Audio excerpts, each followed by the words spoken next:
오늘은 1300만 블로거 테디푸 콘텐츠 월드의 테디푸님을 모셨습니다.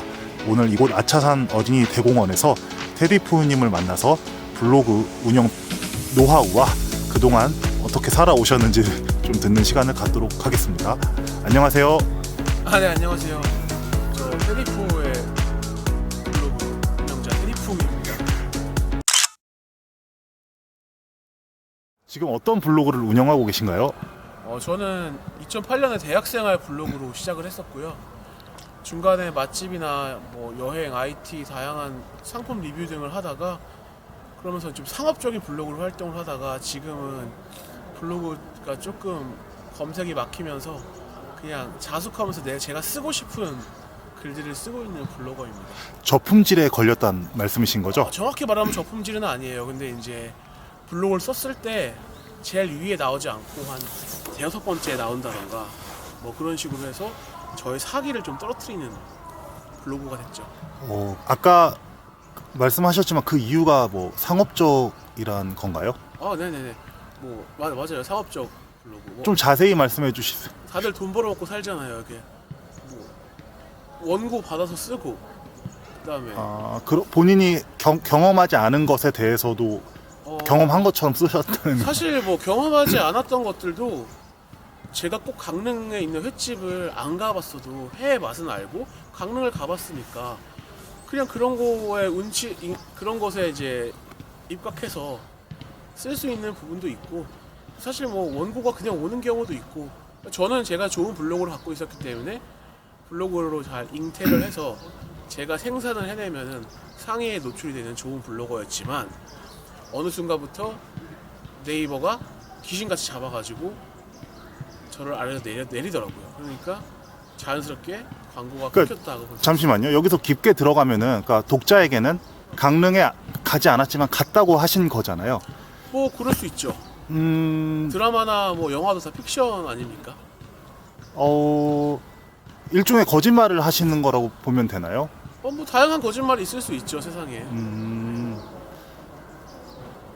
하지만 일부 사람들은 순수하지 않다, 좀 정서를 상업적으로 이용한다, 뭐 이런 비판이 있을 수 있지 않을까요? 근데 요새는 블로그가 시장에 들어온 지 한 10년 넘어가지고 그 정도는 다 알아서 판단을 하지 않을까 싶어요.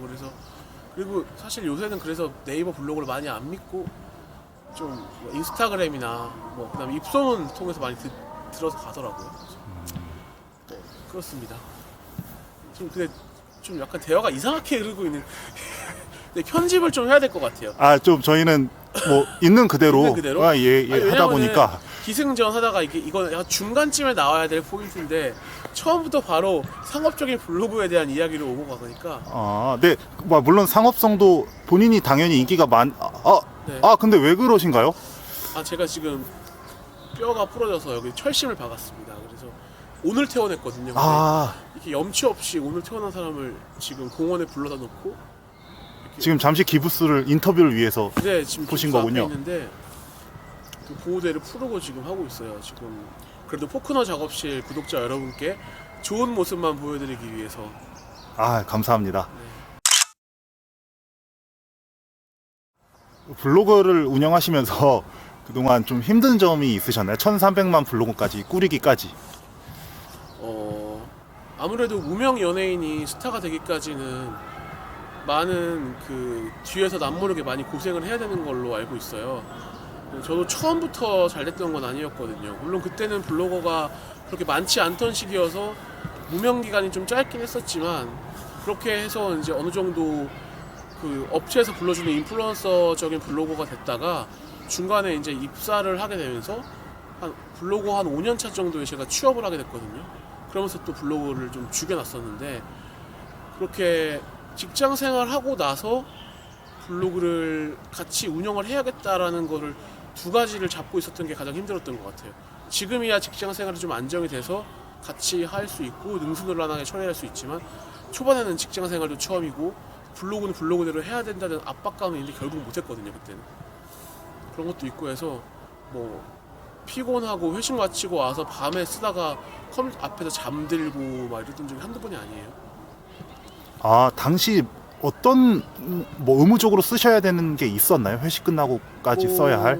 네, 그때는 의무적은 아닌데 제가 그때 코카콜라 홍보 블로그 활동을 하고 있었어요. 코코프렌즈라고. 그런 거 하고 있을 때 뭐 그들이 저한테 코카콜라 홍보팀에서 절대 저한테 압박을 준다거나 그런 건 아닌데 저도 받은 그 뭐지? 거기서 블로거들을 많이 신경 써주시고 하는 만큼 저도 어느 정도 피드백을 드려야 되기 때문에 뭔가 포스팅을 써야 되는데 시간이 부족하고 막 그래서 그런 것들을 좀 쓰느라 좀 그랬었고 그거 외에는 맛집 초대 같은 거 이제 친구들이 많이 초대를 하더라고요. 그래서 뭐 되게 다양하게 갔었어요. 친구의 옛 남자친구가 하는 포장마차에 가서 포스팅을 한 적도 있고 친구의 직장 상사의 동생, 뭐 처남, 뭐 이런 분이 하는 홍대 고깃집 가가지고 거기 저거 했던 적도 있어요. 그래서 뭐 다 같이 맛있게 먹어놓고 왜 나 혼자만 블로그를 써야 되나 싶기도 한데 잠시만요. 그럼 뭐 대가성 포스팅이었다는 말씀이신가요? 뭐 대가성은 아니고 돈을 받지는 않았고 그냥 그들은 나한테 먹여주면서 이렇게 제공하는 음식을 제공하고 저는 이제 블로그에 글을 올리고 이런 거죠. 제가 궁금한 게 뭐 음식이든 그렇게 제공을 하면은 당연히 리뷰할 때 긍정적일 수밖에 없지 않나요? 꼭 그렇진 않아요. 근데 긍정적 꼭 그렇다고 해서 부정적인 부분을 강조할 필요는 없고 그냥 사물의 긍정적인 부분만 넣으면 되는 거니까 그렇지 않나요? 그러니까 저는 그렇게 부정적인 거를 막 보이는 그런 사람이 아니어가지고 딱 뭘 먹었을 때 막 트집 잡는 사람도 있어요. 이렇게 여기는 뭐가 맛이 없고 여기 포크가 왜 이렇게 생겼어? 약간 이런 사람도 있어요. 그냥 그 사람들은 선천적으로 부정적인 걸 타고난 사람들이고 저는 그런 사람들을 비판하는 게 제 취미고 오히려 저는 그냥 좋은 게 좋은 거지라는 습관이 있어서 그냥 좋은 것만 보여요. 그래서 음식이 좀 짤 수 있는데 그럼 안 쓰면 그만이죠 그냥. 오늘 블로그에 대해서 굉장히 좀 딥한 대화가 뭐 적나라하게 이루어지고 있습니다. 참 좋습니다. 블로그를 시작하시거나 아니면 좀 더 열심히 해보고 싶어하는 많은 블로거들에게 이렇게 하면은 좀 잘할 수 있다. 노하우나 팁이 있을까요? 근데 뭐 제가 이렇게 말할 처지가 될지는 모르겠지만 뭐 앞에서 부탁하시니까 얘기하는 거는 그냥 자기가 좋아하는 주제를 열심히 써라. 그러면 가장 좋을 것 같아요. 그러니까 뭐 처음부터 막 나 파워블로거가 될 거야 이렇게 시작하면은 좀 힘들거든요. 이게 갑자기 유튜브 같은 경우에는 알고리즘이 잘 떠가지고 한 번에 영상 한두 개 팍 올라가는 경우도 있다고는 하는데 블로그는 그렇지 않는 걸로 알고 있거든요. 그렇지 않은 걸로 알고 있어서 그냥 꾸준하게 한 가지 주제로 하다 보면은 좋고 그다음에 이제 인플루언서나 또 여기 앞에 계신 그 작업실 주인장님도 예전에 한번 됐다고 엄청 강조하시고 있는 이달의 블로거 뭐 이런 것들을 통해서 나의 그 주제성을 네이버로 인정받는 그런 것을 하면 좋지 않을까요? 저는 아직까지 그런 적은 없거든요. 테디프님의 블로그의 주제를 한마디로 정의한다면 뭐라고 생각하시나요? 그렇다면? 그냥 주제는 테디프예요. 그래서 테디프라는 인간 자체에 대한 네. 이야기. 제가 그냥 하고 있는 제가 먹고 입고 쓰고 싸고 뭐 이런 것들을 다 담는 거라서 싸는 이야기까지 담으시나요? 뭐 싼다는 뭐 싸질러 약간 감정을 싸지른다 약간 이런 느낌 그런 것들이라서 특정 주제에 대한 이야기를 발전시켜보고 싶은 것들은 있긴 하지만 그렇다고 해서 그 주제가 아니라고 딱 배제하고 싶고 그렇지도 않고. 그러면은 이제 아까 좀 부정적인 사람들을 비판한다고 하셨는데 뭐 싫어하는 블로그 유형이 있나요? 블로거 유형이? 싫어하는 블로거 유형? 예. 아무래도 블로그 활동을 십몇 년 하셨으니까 남의 블로그도 많이 보셨겠지만 좀 이런 거는 싫다 하는 것들. 저는 가장 큰 문제점이 남의 블로그를 잘 안 봐요. 남의 블로그를 보지 않는다고요? 네, 남의 블로그를 안 보고 사실 PD가 되고 싶었었는데 TV 프로그램을 잘 안 봤어요 제가. 어떤 이유에서인가요? 그냥 만드는 것만 좋아하지 다른 사람들의 것을 보는 거에 대해서 그렇게 중요시하지 않다고 생각했던 것 같아요. 그래서 벤치마킹이라던가 아니면은 좀 본받아야 될 것들이 있지 않았을까요?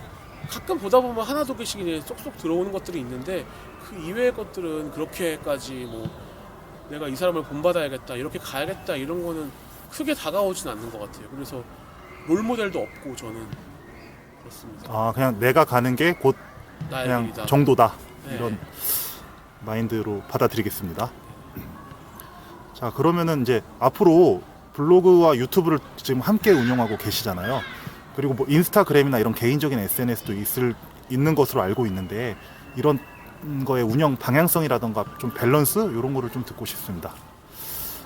뭐 사실 현재 운영하고 있는 것들을 좀 많기는 하지만 좀 많이 분산돼 있잖아요. 그래서 블로거는 정보성으로 많이 가고 있고 인스타그램 좀 모호해요. 일상생활과 정보가 반반이어가지고 근데 어느 거를 올렸을 때 그 내 팔로워들이 더 많은 반응을 하고 있는지는 계속 고민을 하고 있긴 한데 그리고 이제 유튜브는 뭔가 그냥 내가 필 받은 날 그냥 찍어서 그거를 올릴 수도 있고 안 올릴 수도 있고 그래서 영상이 2달에 한 번 나오기도 하고 어떤 날은 그냥 당일날 그냥 찍었는데 바로 당일날 올리기도 하고 하는데 이거를 굳이 방향성을 두고 간다는 생각은 안 해봤어요. 그래서 블로그는 블로그대로 그냥 잘 가고 있고 좀 이제 생각하는 거 있다면은 블로거는 앞으로 사진을 좀 퀄리티를 좋은 사진들을 많이 올려서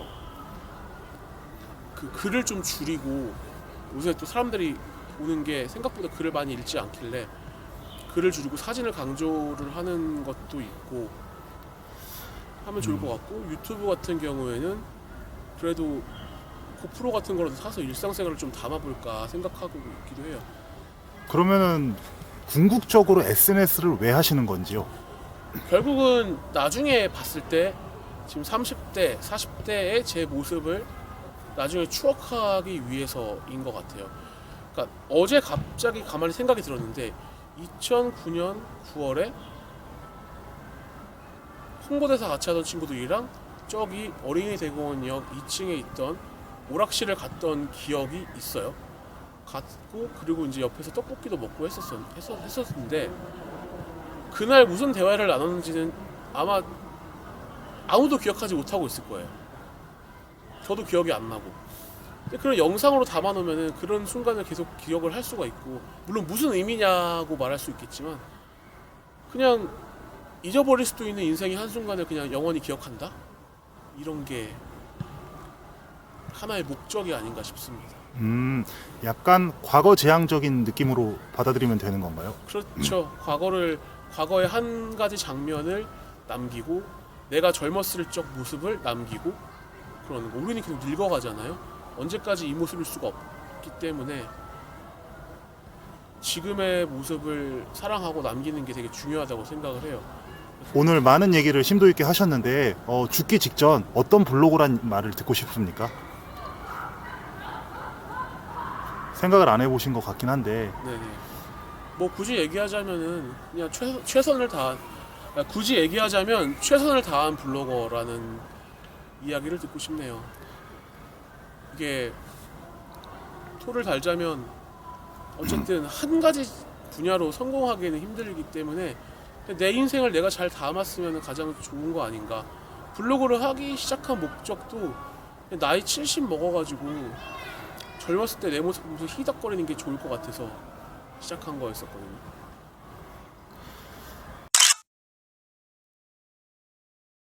자, 노래를 잘하신다고 들었는데 뭐 구독자분들께 포크너 작업실 구독자분들께 노래 한 곡 들려주실 수 있으신지요? 후렴구라도 어떤 노래 듣고 싶으세요? 뭐 감미로운 발라드 한 곡, 뭐 성시경의 희재 불러주십시오. 저도 지금 그 생각을 하고 있었는데 지금 깜짝 놀랐어요 지금. 한 박자 쉬고 두 박자 쉬고 세 박자 마저 쉬고 하나 둘 셋 넷. 햇살은 우릴 위해 내리고 바람도 서로를 감싸게 해줘 우리 웃음 이거 바로 후렴으로 좀 해주세요. 후렴 가사가 그대 기억나. 떠나가는. 그대 떠나가 자, 포크너 작업실. 다시 다른 노래 하면 안 될까요? 아, 예. 좀 아쉬워가지고. 기회를 드리겠습니다. 아니면 잠깐 그 가사를 좀 보고 하는 걸로. 네네네. 그 우리 포크너 작업실 구독자 여러분, 테디푸님이 가사 찾는 동안 기다려 주실 거죠? 저 구독자분들이 기다리고 계시니까 좀 빠르게 부탁드리겠습니다. 바로 나오네요. 네. 그대 떠나가는 그 순간도 나를 걱정했었나요? 무엇도 해줄 수 없는 내 맘 앞에서 그댄 나를 떠나간다 해도 난 그댈 보낸 적 없죠. 여전히 그댄 나를 살게 하는 이유일 테니. 자, 이상으로 포크너 작업실 명사 초청 인터뷰 테디푸 콘텐츠 월드의 주인공 테디푸님 인터뷰를 마치겠습니다. 오늘 긴 시간 고생하셨습니다. 감사합니다. 감사합니다.